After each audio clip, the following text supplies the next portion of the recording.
Daniela Nunes, tudo bom, Daniela? Eu tenho angioedema adquirido e deficiência de G6PD.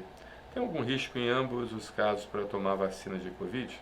Tenho muito medo de choque anafilático, algumas delas é melhor para esses casos.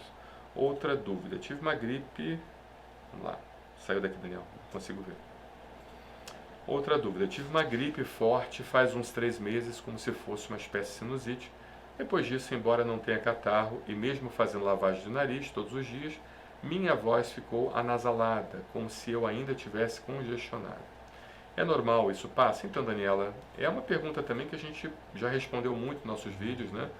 Tem muita resposta sobre isso. Olha, não específico para G6PD, mas G6PD você tem um determinado repertório de medicamentos que seriam contraindicados em relação às vacinas do coronavírus, não tem nenhum tipo de ligação direta em relação à utilização da vacina do coronavírus e a deficiência de G6PD. Em relação a angioedema adquirido, que tipo de angioedema adquirido você tem? Qual é a origem disso? Porque o angioedema adquirido, ele é um tipo de angioedema que pode ser provocado por vários fatores, né? O próprio câncer, doenças reumáticas, doenças infecciosas e tudo mais, pode levar a angioedema adquirido. O angioedema, bem da verdade, para quem está vendo esse vídeo pela primeira vez, e a gente já falou muito sobre angioedema aqui no nosso canal, a gente tem uma playlist com centenas de vídeos sobre angioedema e vários tratamentos e várias formas de apresentação e tudo mais, mas o angioedema ele é dividido em 3 tipos, o angioedema idiopático, o angioedema adquirido e o angioedema hereditário. E o angioedema hereditário ainda tem mais 2 subdivisões, o angioedema hereditário provoca por deficiência funcional do inibidor de semisterase e o angioedema hereditário provocado por deficiência quantitativa do inibidor de semisterase, tá?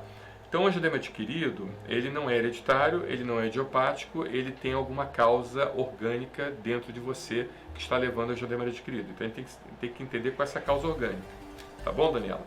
E eu pediria que na próxima interação você não compartilhasse seu nome, tá bom? A gente pudesse falar sem compartilhar seu nome. Muito bem. Em relação a você tomar vacina e desenvolver algum tipo de reação, ou seja, ter uma piora do angioedema adquirido, a gente precisa, nesse caso, como eu tenho falado, fazendo uma analogia com a anafilaxia, a gente certamente seria uma forma muito mais segura, seria de você provocar a vacina. Provocar a vacina sob supervisão médica. Você ir num hospital, num centro de referência de imunobiológicos da prefeitura, da sua cidade. Se a prefeitura não tiver, eles vão encaminhar para uma cidade de referência. E lá nesse centro de referência de imunobiológicos, ou seja, o Centro Especial de Referência de Imunobiológicos, é o termo mais correto, eles vão aplicar a vacina para você, provocando ela, mas com todo o aparato caso você entre numa crise de angioedema ou de anafilaxia, né? Apesar que o angioedema adquirido não tem muita coisa a ver com a anafilaxia, mas eles estão preparados para os 2 casos, anafilaxia ou angioedema ou fechamento da glote. E se porventura começar a fechar a glote, então eles iniciam um procedimento para tirar você da crise e fazer então com que você consiga sobreviver, né? Agora, a provocação da vacina, como é que se dá? Você pega a vacina, você pega uma porção dessa vacina e dilui num diluente. E você vai aplicando essa diluição progressivamente no paciente, em doses progressivas, de quantidades progressivas, e vai observando os sintomas que aquele paciente então vai desenvolvendo, tá bom? Dessa forma, você, além de testar a vacina, saber se o paciente teria um risco maior, você também imuniza o paciente e acaba eventualmente dessensibilizando o paciente. Porque muitas das vezes o processo de provocação acaba dessensibilizando, fazer se porventura ele tiver uma reação, ele acaba não tendo, porque você dessensibiliza também, tá bom? Então é isso. Em relação à gripe, é simples isso, eu não sei, assim, é lógico que é simples, mas ao mesmo tempo eu não posso me comprometer em dizer que é um caso específico para você. Eu só estou falando em termos gerais. Certamente todas essas informações que você receber aqui, você precisa passar para o seu médico assistente e ele fazer a moderação das informações. Isso eu preciso dizer antes, tá bom? Mas o que a gente vê em geral é que um paciente que pega gripe, um paciente que pega resfriado, e isso está muito bem estabelecido com o vírus da gripe e os vírus do resfriado, né, o vírus sincicial respiratório principalmente, e o adenovírus também, que quando você pega esses vírus eles causam um processo inflamatório que faz uma desregulação da balança imunológica apresentada pelo seu corpo e, consequentemente, essa desregulação faz com que você tenda a ter uma imunidade mais tendenciosa a processo alérgico do que uma imunidade mais robusta que vai lhe defender de infecções. Então, o que acontece? Não é incomum um paciente que pega gripe poder evoluir para uma rinite, um paciente que pega um resfriado poder evoluir para uma asma brônquica.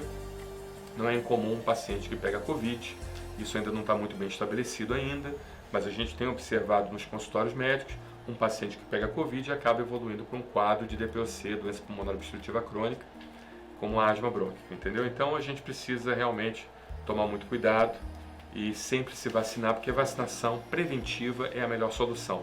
Ou seja, se a pessoa está muito bem vacinada contra a gripe, contra pneumonias, contra infecções respiratórias em geral, e a gente fala muito sobre isso, né, aqui nos nossos vídeos, certamente essa vacinação preventiva ela vai te evitar que você pegue a doença e que você pegue uma complicação da doença que leve a uma desregulação do seu sistema imunológico. Imagina o presente de grego que essa doença traz. Então, além de você não pegar a doença, você também evita a complicação dessa doença, que muitas das vezes uma gripe pode evoluir para uma pneumonia, e toda essa bagunça imunológica que é produzida dentro do seu organismo pode causar vários tipos de problemas. Os mais comuns são problemas alérgicos, induzindo você a chamada resposta T2 ou TH2, mas em alguns casos até problemas neurológicos podem acontecer. Por exemplo, a síndrome de Guillain-Barré.